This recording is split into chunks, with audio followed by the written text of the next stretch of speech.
దేవుని నామానికి మహిమ కలుగును గాక. మీ అందరికీ నా ప్రేమపూర్వక వందనాలు. అందరికీ వందనాలు. బాగున్నారా? కృపయు సమాధానం మీకు కలుగును గాక. హల్లెలూయా. చూడండి ప్రియులారా, ఈ దినం పరిశుద్ధాత్మ దేవుడు నీతో నాతో ఏం మాట్లాడతానిచ్చినారో అట్టి మాటలు ధ్యానించుకుందాం. ప్రభువే మనకు సహాయం చేయను గాక. హల్లెలూయా. యెషయా పుస్తకం 24వ అధ్యాయం 13వ వచనం ధ్యానించుకుందాం.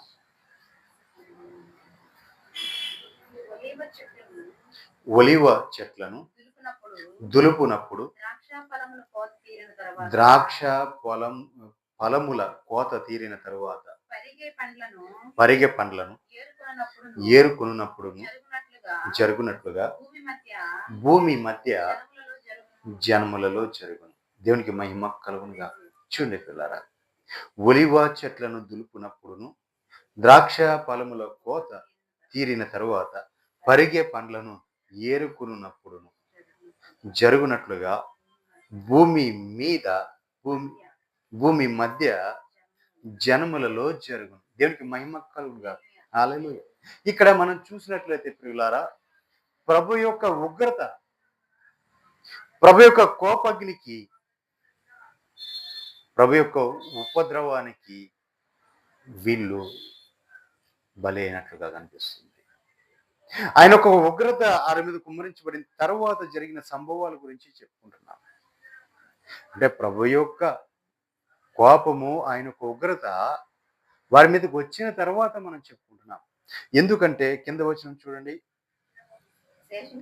శేషించిన వారు బిగ్గరగా ఉత్సాహధ్వని చేయుదురు. యెహోవా మహత్యమును బట్టి సముద్ర తీరమునున్న వారు కేకలు వేయుదురు. హల్లెలూయా. చూడండి పిల్లరా, అంటే అంతకు ముందు వారి మీదకు ఉగ్రత వచ్చింది. వారి మీదకు ఉగ్రత వచ్చినప్పుడు ఒలీవ చెట్లను దులుపునప్పుడు ద్రాక్ష కోత కోసిన తరువాత పరిగే పండ్లను ఏరుకున్నట్లుగా ఏరుకుంటున్నారు. అంటే ద్రాక్ష తోట పంట కోసిన తరువాత పరిగి వేరుకుంటాం. పరిగి ఎక్కడ ఉంటుందండి? ఏదో చివరి కొమ్మల్లోనో పైన ఎక్కడో అక్కడ ఒక కాయ, అక్కడ ఒక కాయ ఉంటుంది. చిన్న చిన్న గెల అక్కడ ఉంటుంది. ఎందుకంటే ఎక్కువగా ఉండేవన్నీ కూడా మనం దులిపేసుకుంటాం.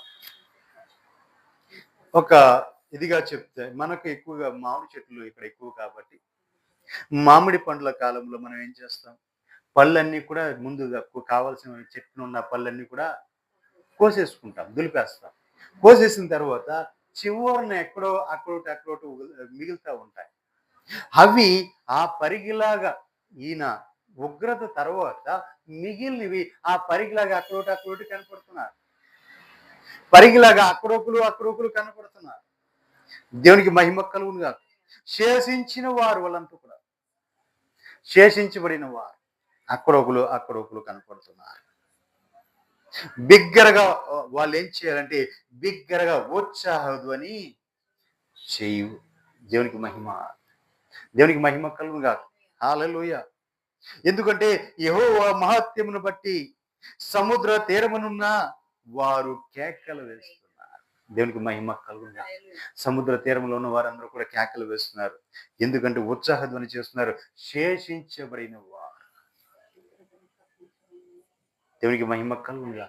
ఆయన యొక్క కోపాగ్ని నుంచి, ఆయన యొక్క ఉప్పెన నుంచి, ఆయన యొక్క ఉపద్రవం నుంచి తప్పించబడిన వారు.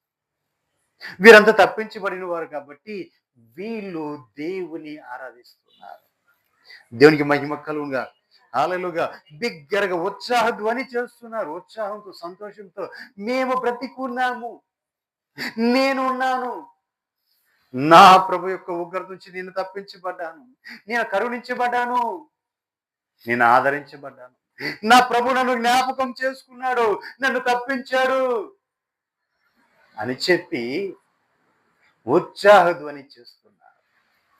సముద్ర తీరమున్న వారందరూ కూడా కేకలు వేస్తున్నారు. దేవునికి మహిమ కలుగునుగా. హల్లెలూయా.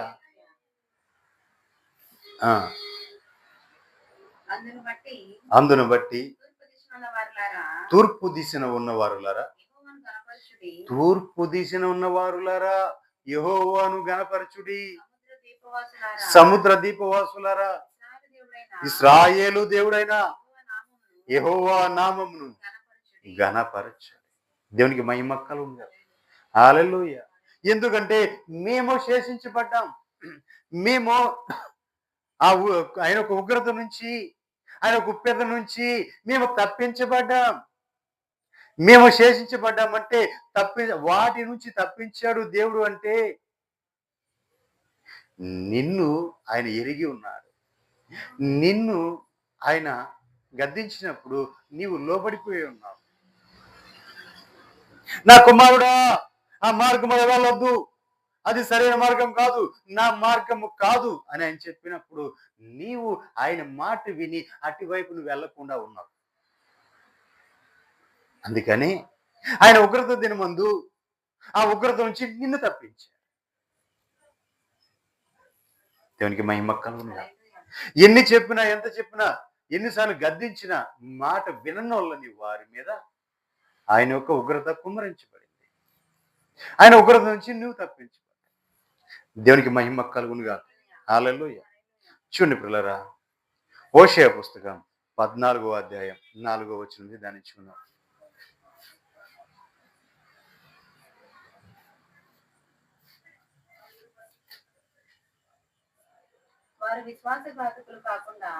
వారు విశ్వాసఘాతకులు కాకుండా నేను వారిని గుణపరచెదను.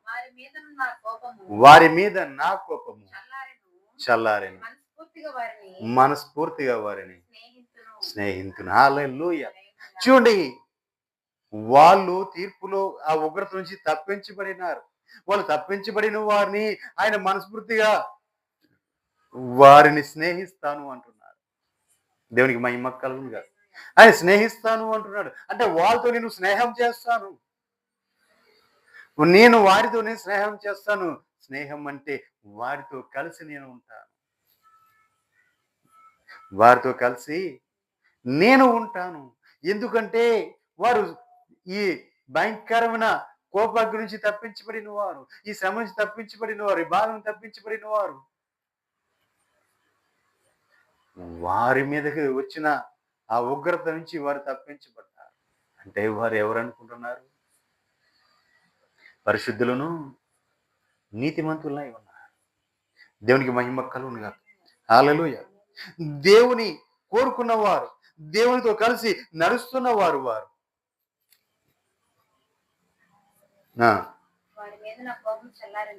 వారి మీద నా కోపము చల్లారెను.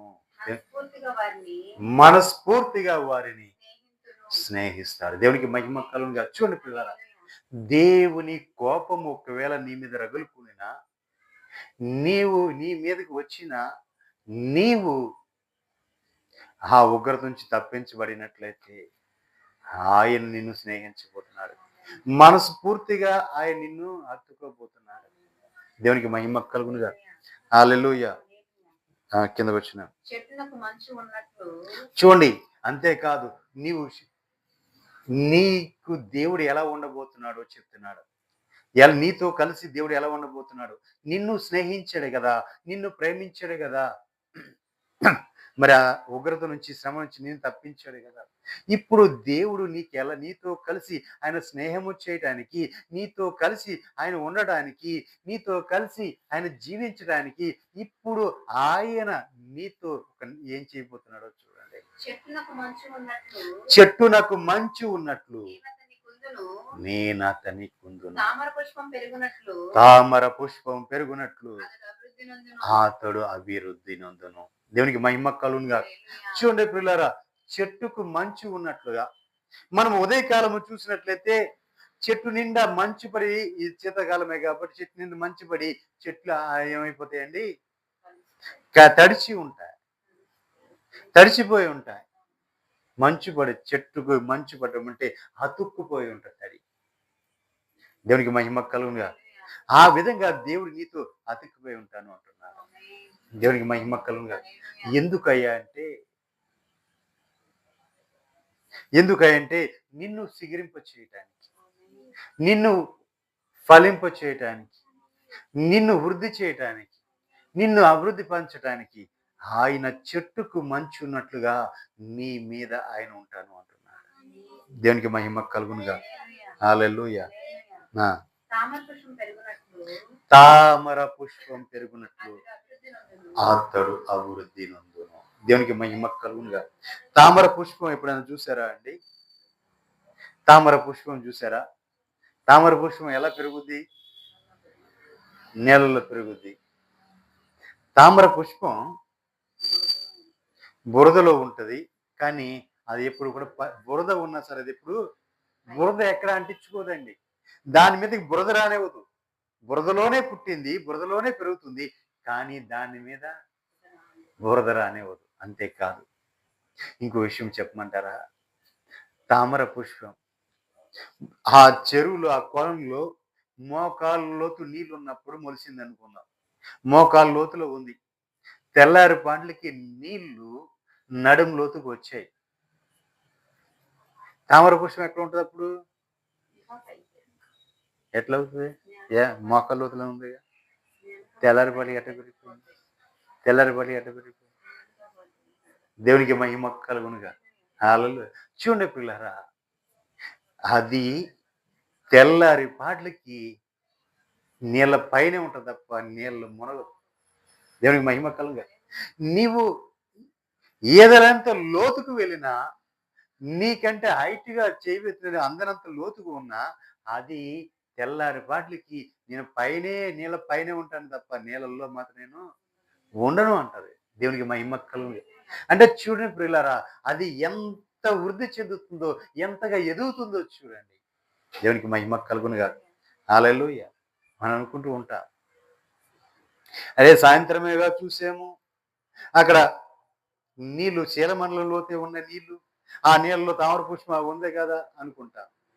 కానీ తెల్లారిపాట్లు దాంట్లోకి నీళ్లు పెట్టినా, తెల్లారిపాట్లకి అది ఆ చెరువంతా ఫుల్ అయిపోయినా, కొలనంతా నిండిపోయినా, ఆ తామర పుష్పం నీవు జానడే చూసావేమో, కానీ నీవు ఈదలేనంత నీళ్లు పెట్టినా వాటి పైనే నిలుసు తప్ప నీళ్ళలో మాత్రం ఉండవు.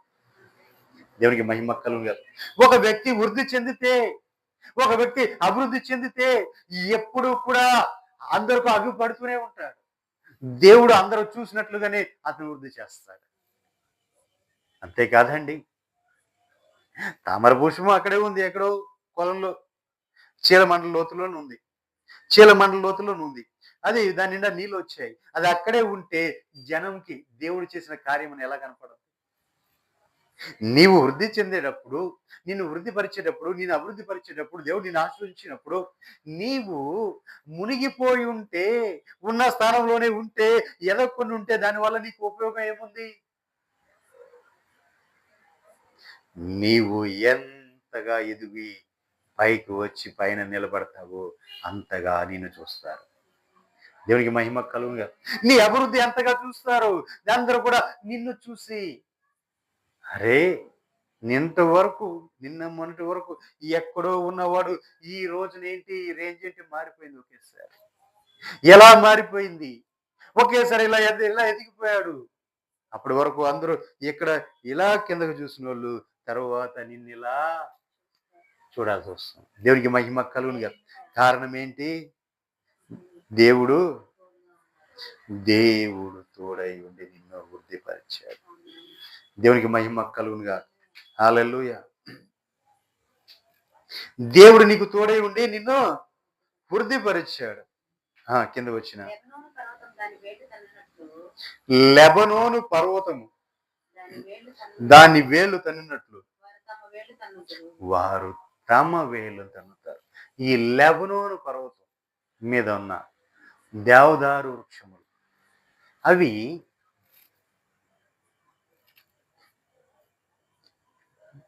పైకి మీదికి ఎంత ఎత్తు ఎదిగితే వేరు అంత లోతు తన్నుతుంది. భూమి లోపలికి తన్ని ఎక్కడైతే నీళ్లు ఉన్నాయో అక్కడ వరకు లాగుతుంది ఏరు. దేవునికి మహిమ కలుగుగా. భూమి ఆ బండలు చీల్చుకొని, పర్వతం మీద బండలు ఉంటాయి కదా, ఆ బండలు చీల్చుకొని దాని వేరు లోపలికి తన్ని ఎక్కడైతే నీళ్ళు ఎంత లోతులైతే నీళ్లు ఉన్నాయో, పర్వతం ఎక్కడో ఎత్తునుంది, ఆ ఎత్తి మీద మొలిసిన చెట్టు యొక్క వేరు ఆ పర్వతము కింద లోపలికి వెళ్ళి కింద ఉన్న నీళ్ళంతా తాకుతుంది. దేవునికి మహిమ కలుగుగా. భూమికి ఎంత లోతుగా తాకిందో పైకి అంత ఎదబాకుద్ది. దేవునికి మహిమ కలుగునుగా.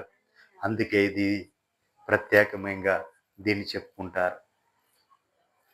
ఆ విధంగా నీవు వృద్ధి పొందాలి, నీవు అభివృద్ధి చెందుతావు ఆ విధంగా. ఎందుకంటే కిందికి వేరు తన్ని మీదికి ఎగపాకాలి.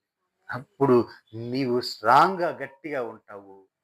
వేరు ఎంత లోతుకి వెళ్తే అంత గట్టిగా ఉంటావు. నీవు మీదికి ఎగబాకే కొద్దిగా అనేకులు నిన్ను చూసి దేవుని యొక్క కుమార్తె అని చెప్పి నిన్ను వారు ఆస్వాదిస్తారు. దేవునికి మహిమ కలుగునుగా. హల్లెలూయా.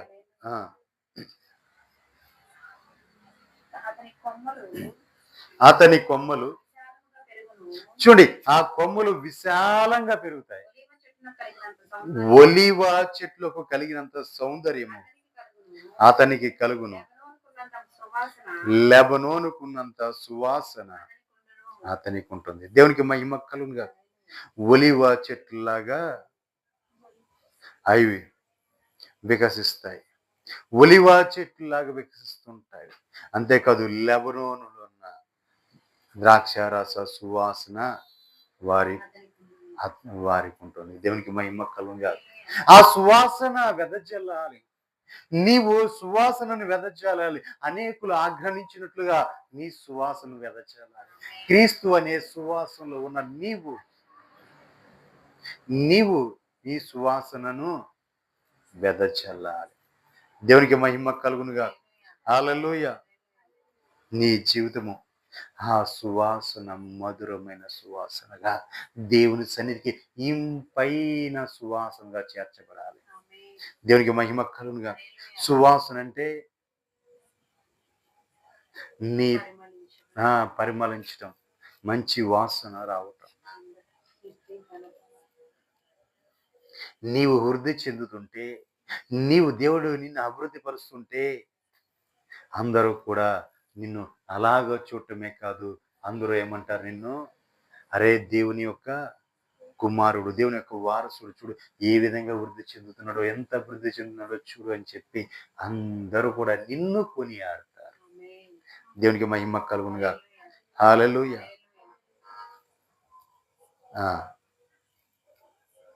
కింద వచ్చిన చూడండి, అతని నీడ యందు నివసించేవారు తిరిగి మరలా వస్తారు. ధాన్యము వలె వారు తిరిగి మొలుస్తారు. ద్రాక్ష చెట్టు వలె వారు వికసిస్తారు. లెబనోను ద్రాక్షారస వాసన వలె వారు పరిమళిస్తారు. దేవునికి మహిమ కలుగునుగా. హల్లెలూయా. వారు ధాన్యము వలె తిరిగి మొలుస్తారు. ధాన్యము ఎలా ఉంటుందండి? ధాన్యము మనము వెదజల్లితే అది తిరిగి మొలుస్తుంది. ధాన్యము వలె వారు తిరిగి మొలుస్తారు. ద్రాక్ష చెట్టు వలె వారు వికసిస్తారు. లెబనోను ద్రాక్షారసము వాసన వలె వారు పరిమళిస్తారు. వారి జీవితము సాక్ష్య పరిమళముగా ఉంటుంది. దేవునికి మహిమ కలుగునుగా. 6వ వచనం, 4వ అధ్యాయం 4వ జకర్యా గ్రంథం తీయండి. 4వ అధ్యాయం 2వ వచనం నుంచి.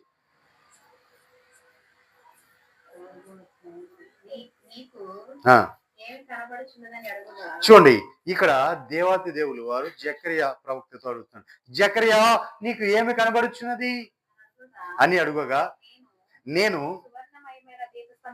అయ్యా నేను సువర్ణమైన దీపస్తంభమును, దాని మీద ఒక ప్రమిదయు, దీపస్తంభమునకు 7 దీపములు, దీపమునకు 7 గొట్టములు కనబడుచున్నవి. దేవునికి మహిమ కలుగునుగా.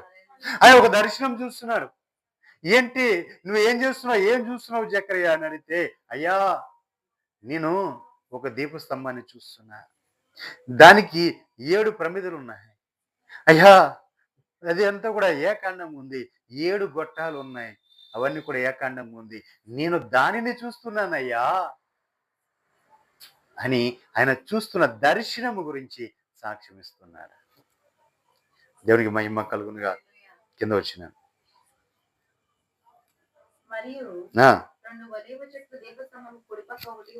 చూడండి, ఆయన చూడగా 2 ఒలీవ చెట్లు ఉన్నాయి. అది దీపస్తంభానికి కుడివైపున ఒకటి, ఎడమవైపున ఒకటి ఉంది. కనబడుచున్నవని చెప్పి, నా ఏలినవాడ ఇది ఏమిటి అని నాతో మాట్లాడిన వానితో అడిగితే, ఆ దూతని అడిగి తిని, నాతో మాట్లాడుచున్న దూత ఇది ఏమిటో నీకు తెలీదా అని అడుగగా, నేను నా ఏలినవాడ నాకు తెలియదంటే, అప్పుడు అతడు నాతో ఎట్లంటే, జెరుబ్బాబెలు నాకు ప్రత్యక్షమాగు యెహోవా వాక్కు ఇదే. ఓ జెరుబ్బాబెలు, నీ శక్తిని చేతనైనను నీ బలము చేతనైనను కాక నా ఆత్మ చేతనే ఇది జరుగునని సైన్యములకు అధిపతి యగు యెహోవా సెలవిచ్చినాడు. దేవునికి మహిమ కలుగునుగా. హల్లెలూయా. ఓ జెరుబ్బాబెలు, ఇదిగో ఇది జరుగునను. ఎలా జరుగుతుంది? నా ఆత్మ వలననే, నా శక్తి చేతనే ఇది జరుగుతుంది. దేవునికి మహిమ కలుగునుగా. హల్లెలూయా. అంతేకాదండి, శక్తి చేతనైన బలము చేతనైన కాక నా ఆత్మ చేతన ఇది జరుగుతున్నది. సైన్యములకు అధిపతి యెహోవా సెలవిచ్చి, గొప్ప పర్వతమా, ఓ గొప్ప పర్వతమా, జెరుబ్బాబెలును అడ్డగించుటకు నీవు ఏ మాత్రపు దానవు, నీవు చదును భూమి నదుగుదువు. కృప కలుగునుగాక అని జనులు కేకలు వేయగా అతడు పై రాయి తీసుకొని పెట్టించును. హల్లెలూయా. చూడండి పిల్లరా, జెరుబ్బాబెలు మందిరపు పునాది.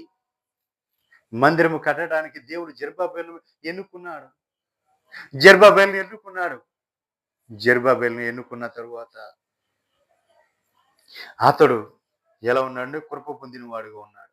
దేవునికి మహిమ కలుగునుగా. దేవుని శక్తి చేత బలము చేతను కాక తన ఆత్మ చేతనే. అంటే అనుకుంటాడు, ఓ జెరుబ్బాబెలు, ఇదిగో ఈ గొప్ప కార్యం, ఈ మందిరం నువ్వు కట్టబోతున్నావు. నువ్వు ఎలా కట్టబోతున్నావు అంటే, ఇది మనుషుల బలము చేతను కాదు, మనుషుల శక్తి చేతను కాదు, కానీ దేవుని ఆత్మ చేత ఇది జరుగును. దేవునికి మహిమ కలుగునుగా. హల్లెలూయా. దేని చేత జరుగుతుందండి? దేవుని యొక్క ఆత్మ చేత మాత్రమే జరుగుతుంది. సైన్యములకు అధిపతి యెహోవా సెలవిచ్చెను, గొప్ప పర్వతమా జెరుబ్బాబెలును, ఓ గొప్ప పర్వతమా జెరుబ్బాబెలును అడ్డగించుటకు నీవు ఏ మాత్రపు దానవు, నీవు చదును భూమి అగుదువు. దేవునికి మహిమ కలుగునుగా. జెరుబ్బాబెలు నిజమేనండి, ఒక దేవుడు పేరు ప్రేమించిన బిడ్డలను, ఆయన కృప చూపిన బిడ్డలను, ఆయన కనికరం ఉన్న బిడ్డలను అడ్డగించడానికి ఏ మాత్రపు దానం. దేవునికి మహిమ కలుగునుగా. హల్లెలూయా. నీవు లేచి సదును భూమిగా మార్చబడదువుగాక అంటే, నీ సమస్య ఏదై ఉందో కానీ అది నా ప్రభు సదును భూమిగా మార్చబోతున్నాడు. ఈ రాత్రికాల సమయంలో నా ప్రభు చెప్తున్నాడు, నీ సమస్య అది ఏదైనాను సదును భూమిగా మార్చబడునుగాక. కృప కలుగునుగాక.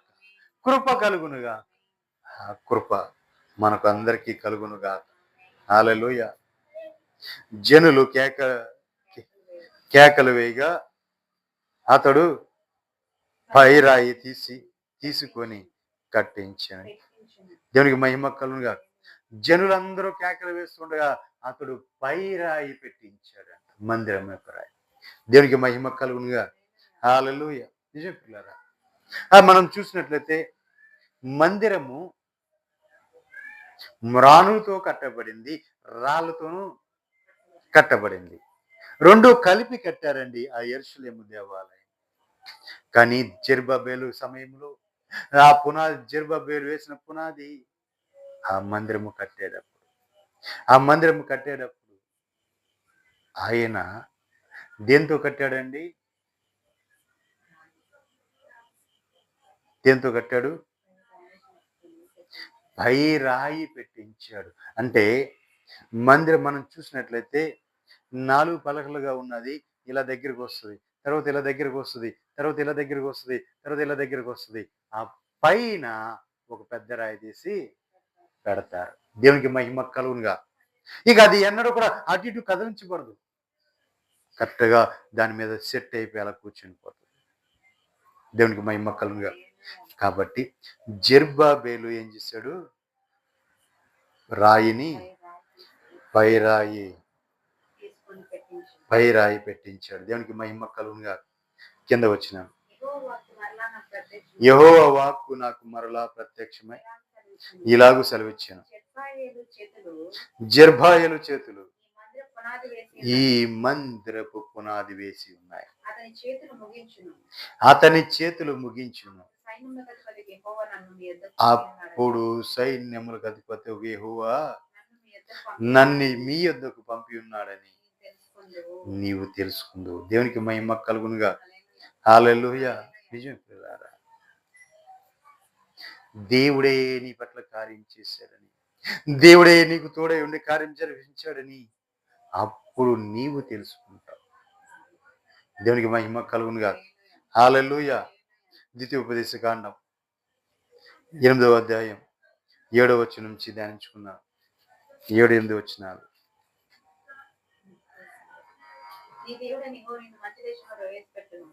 నీ దేవుడైన యెహోవా నిన్ను మంచి దేశంలో ప్రవేశపెట్టును. చూడండి, ఆ మంచి దేశం అంటే ఎలా ఉంటదంటే అది నీటి వాగులు కలిగి లోయలలో నుండి కొండలలో నుండి పారు ఊటలను అగాధ జలములు గల దేశం. అది గోధుమలను ఎవలను ద్రాక్ష చెట్లను అంజురపు చెట్లను దానిమ్మ పండ్లు గల దేశము. ఒలివ నూనెయు తేనెయు గల దేశము. కరువు అనుకొనకుండా నీవు ఆహారము తిను దేశము. అందులో నీకు ఏ లోపము ఉండదు. అది ఇనపరాండ్లు గల దేశము. దేవునికి మహిమ కలుగునుగా. హల్లెలూయా. ఇనపరాండ్లు గల దేశము. దేవునికి మహిమ కలుగునుగా. ఎందుకంటే నీ దేవుడు నీకు ఇచ్చిన మంచి దేశం. దేవునికి మహిమ కలుగునుగా. నీ దేవుడు నీకు ఇచ్చిన మంచి దేశము నిన్ను దాంట్లోకి ప్రవేశపెట్టాడు. దేవునికి మహిమ కలుగునుగా. అంతేకాదు అవి నీటి వాగులను లోయలలో నుండి కొండలలో నుండి పారు ఓటలను అగాధ జలములు గల దేశం. దేవునికి మహిమ కలుగునుగా. అది లోయలను కొండలను పారు ఓటలు కలిగిన దేశము. అగాధ జలములు కల దేశం. దేవునికి మహిమ కలుగునుగా. నీకు కావలసిన సమృద్ధి ఎక్కడుంది? నీకు ఏది కూడా లేదనుకో కూడా అంత కావాల్సిన సమృద్ధి ఉంది. నీ పంటలు పండడానికి, నీ పశువులు ఆ నీళ్లు తాగడానికి, నీవు ఆ నీళ్ళతో తృప్తి చెంది వ్యవసాయం చేసుకోవడానికి అన్నిటికి కావలసిన అది గోధుమలను ఎవలను ద్రాక్ష చెట్లు అంజురపు చెట్లు దానిమ్మ పండ్లు గల దేశం. హల్లెలూయా. నీ దేశంలో అంత శ్రేష్టమైనవి ఉంటాయండి. అన్నీ కూడా నీవు అనుభవించడానికి నా దేవుడు నీ కోసం సిద్ధపరుస్తున్నాడు. దేవునికి మహిమ కలుగునుగా. హల్లెలూయా.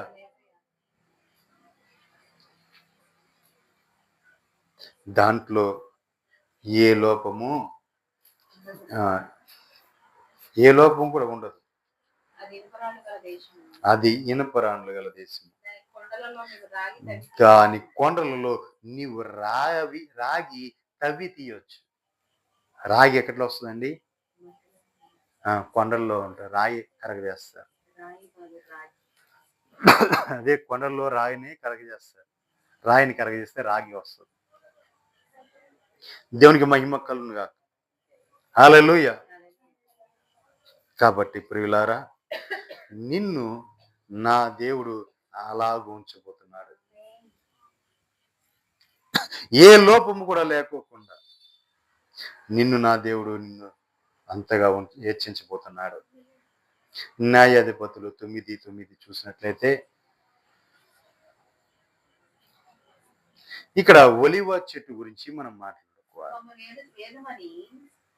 మమ్మును ఏలుమని ఒలివ చెట్టును అడగగా ఒలివ చెట్టు దేవునిని మానవులను దేని వలన నరులు సన్మానించరు ఆ నా తైలము నీయక మాని చెట్ల మీద రాజునై ఉండి ఇటు అటు ఊగుటకు నేను వచ్చేదనా అని వాటితో. దేవునికి మహిమ కలుగును గాక. చూడండి పిల్లరా, ఒలివ చెట్టు దగ్గరికి అన్ని చెట్లు వచ్చాయి. ఒలివ చెట్టు దగ్గరికి అన్ని చెట్లు వచ్చి, ఇదిగో ఒలివ చెట్టు, నీవు దేవుడు ఎంతగానో ప్రేమించాడు కదా, నువ్వు మనుషులు కూడా నిన్ను ఎంతగానో ప్రేమిస్తున్నారు కదా, నీవు ఎంతగానో ప్రేమించబడ్డావు, దేవుని దయందును నువ్వు వర్ధిల్లేవు, మనుషుల దయందు నువ్వు వర్ధిల్తున్నావు, కాబట్టి నీవే మా మీద రాజుకుంటాకి సరైన దానవు, అర్హత కలిగిన దానవు నీవే. ఎందుకంటే అటు మనుషుల దయను ఉంది, ఇటు దేవుని దయ కూడా ఉంది. కాబట్టి నీవే మమ్మలను ఏలుమని ఒలివ చెట్టు దగ్గరికి వెళ్ళా. ఒలివ చెట్టు అంటది కదా, ఒలివ చెట్టు దేవునిని మానవులను దేని వలన నరులు సన్మానించు ఆ నా తైలము నీయక మాని చెట్ల మీద రాజునై ఉండి ఇటు అటు ఊగుటకు నేను వచ్చేదనా అని వాడితో చెప్తున్నారు. దేవునికి మహిమ కలుగును గాక. నాకు పెత్తనం అక్కర్లా, నాకు అధికారం అక్కర్లా, నాకు ఈ రాజకీయ అండ అక్కర్లా, ఇవేవి నాకు అక్కర్లా. ఎందుకంటే నేను దేవునిని నరులను కూడా సంతోషపెట్టే ఆ తైలం నాలో ఉంది, శ్రేష్టమైన తైలం నాలో ఉంది. దేవుని సమాధానపరచడానికి, దేవుని నరుని కూడా సంతోషపరచగలిగిన ఆ తైలము నాలో ఉంది. అది ఉండగా జీవం లేని చోటుకి నేను ఎందుకు వెళ్ళాలి? జీవం లేని చోటుకి నేను ఎందుకు వెళ్ళాలి? ఏమీ లేని చోట్ల నేను ఎందుకు ఉండాలి? దేవునికి మహిమ కలుగునుగా. హల్లెలూయా. చూడండి పిల్లరా, చెట్లు ఎలా ఉన్నాయండి? చెట్టు ఎలా ఉంది? జీవము కలిగి ఉంది. జీవము కలిగి ఉంది. జీవము లేకుండా లేదు, జీవము కలిగి ఉంది. దేవునికి మహిమ కలుగునుగా. హల్లెలూయా. నేను పెత్తనము చేయటానికి కాదు, నేను అధికారము చేయటానికి కాదు, నేను దేవుడిని మనుషులను సంతోషపెట్టడానికి, నేను నరులను దేవుని సన్మానించడానికి, ఆ తైలము నీయకుండా నేను మాని నేను మీ మీద రాజుగా పెత్తనము చేయుదునా? దేవుడు నాకు అంత శ్రేష్టమైన ధన్యతనిచ్చాడు. ఎంతో శ్రేష్టమైన ధన్యత అది. తైలము కలిగి ఉండటం. తైలము కలిగి ఉండటం ఎంతో శ్రేష్టమైన ధన్యత. ఆ తైలము తాగటం మానేసి కూడా అతను ఎవరి కోసం ఆలోచించాడండి? ఎవరి కోసం ఆలోచించాడు? ఆ చెట్టు ఎవరి కోసం ఆలోచించింది? దేవుని సన్నిధిలో ఉండే నేను, దేవునితో ఉండే నేను, దేవునితో సంగతం చేసే నేను, దేవునితో కలిసి జీవించే నేను, మనుషులతో కలిసి ఉండ నేను, దేవుని మనుషుల్ని అభిషేకించడానికి దేవుడు నరులు దేవుని ఆరాధించడానికి ధైర్యముగా నా తైలం నేను ఇస్తుంటే నన్ను వాటి మీ మీద పెత్తనం చేయమంటున్నారు అంటే నేను లోకన్సరిగా నేను కూడా మీలాగా చెడిపోయేదనా? అది ఎన్నటికీ కాదు. నాకు అక్కర్లేదు. చూడండి పిల్లారా, ఏదైనా పదవి ఇస్తాము, ఏదైనా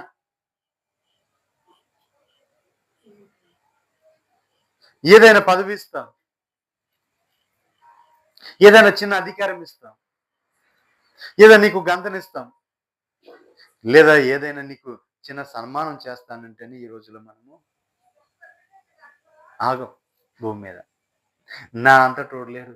ఎందుకంటే నేను గాబట్టి అన్న ఈగో వచ్చేద్ది. దేవునికి మహిమ కలుగునుగా. హల్లెలూయా!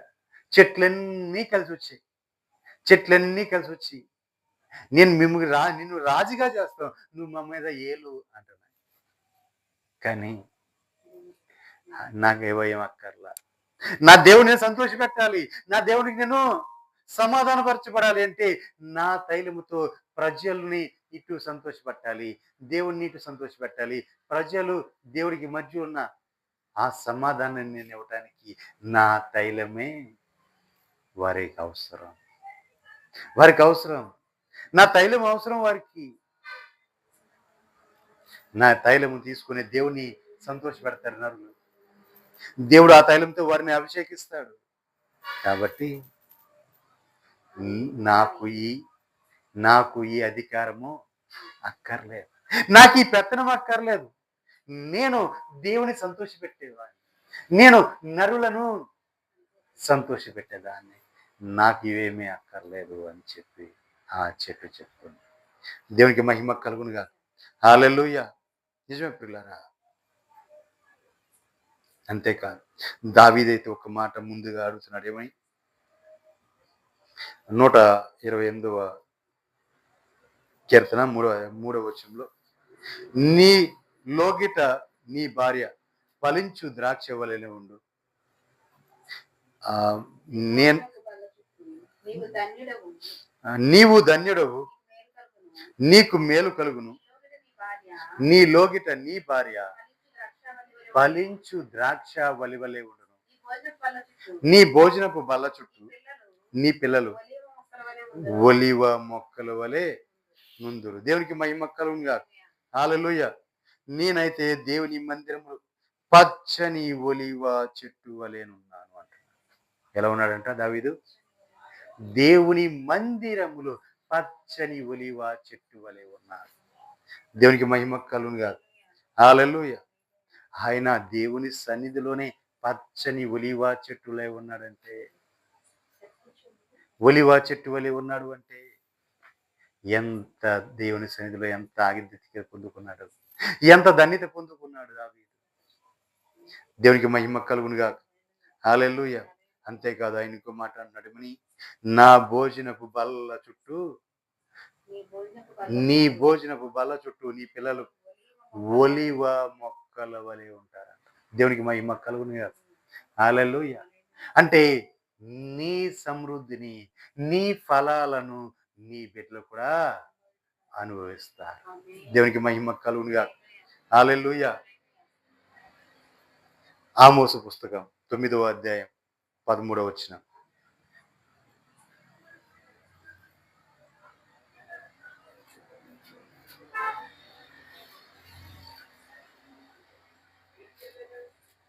రాబో దినములలో కొయ్యువారు దున్నువారు వెంటనే వత్తురు, విత్తువారును చల్లువారి వెంటనే ద్రాక్ష పండ్లు త్రొక్కువారును వత్తురు. 9:13 ఆమోసు. రాబోవు దినములలో కొయ్యువారు దున్నువారు వెంటనే వస్తారు, విత్తనము చల్లువారి వెంటనే ద్రాక్ష పండ్లు త్రొక్కువారును వస్తారు. పర్వతముల నుండి మధురమైన ద్రాక్షారసమును స్రవించును, కొండలన్నీ రసదారులగును. ఇదే యెహోవా వాక్కు. దేవునికి మహిమ కలుగునుగా. హల్లెలూయా!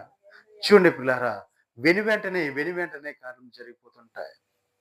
వెను వెంటనే కార్యములు జరుగుతుంటాయి. ఎలా జరుగుతున్నాయి ఆ కార్యం అంటే, కొయ్యవారును దున్నువారును వెంటనే వస్తారు.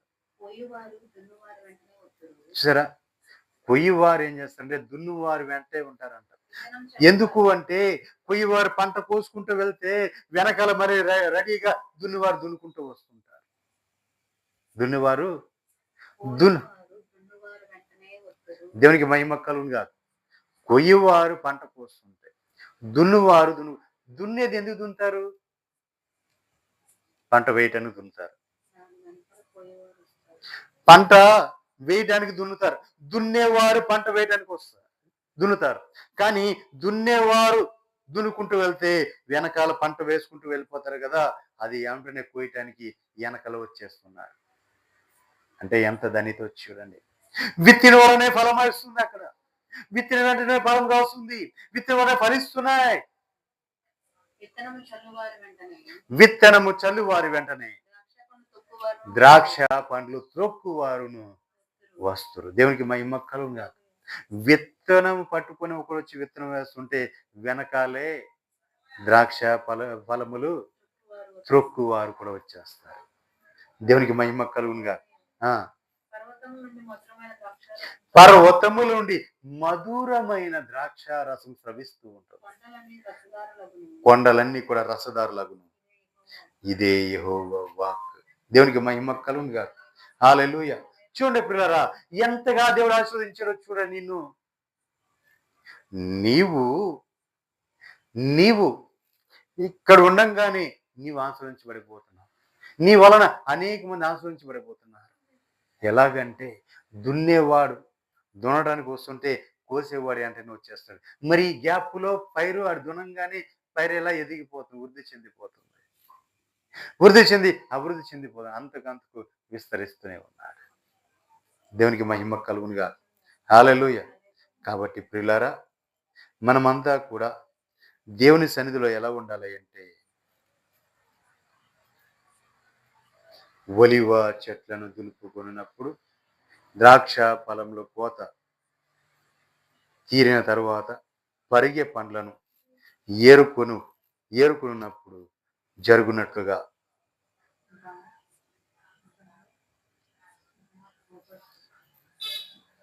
భూమి మధ్య జనముల్లో ఇవన్నీ జరుగుతుంటాయి. కాబట్టి ప్రభువుని మనం ఎంతగా సేవిస్తున్నామో, ప్రభువుకి ఎంతగా దగ్గర అవుతున్నామో, ప్రభుతో కలిసి ఎంతగా మమేకమవుతున్నామో అంతగా మనల్ని ఆయన వృద్ధి చేయబోతున్నాడు. అంతగా ఆస్వాదించబడుతున్నారు. అంతగా ఆయన ఉగ్రత నుంచి తప్పించబడిన వారు బహుగా సంతోషించి ఉల్లాసిస్తున్నారు. దేవునికి మహిమ కలుగుగా. హల్లెలూయా.